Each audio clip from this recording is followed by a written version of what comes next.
What time is that? I think we got time. I kind of finished early so people could ask questions. Yeah. So when you talk about fasting, is there a particular type of fast or cleanse that you recommend? So going back to so as far as a particular fast, it depends on an experienced faster and a non-experienced faster, right?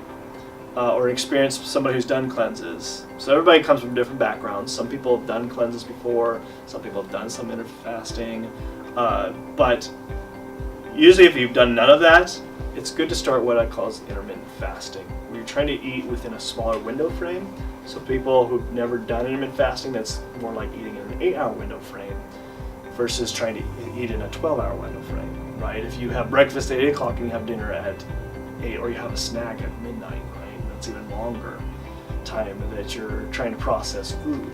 So trying to narrow that down to 8 hours where you're only eating foods between the hours of 10 o'clock and 6. Keep it like that.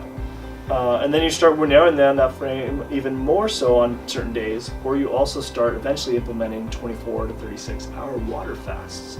So if you really, depending on what your benefits are, and that's what I kind of like to discuss with people, it's like, okay, what are the benefits that you want? And then depending on what you want, some people want, they want to lose weight, they want to reduce, internal scar tissue, they want to find things such as maybe digestive issues they might be having, or they might even just want to reduce inflammation in the body, which also fasting can help improve that.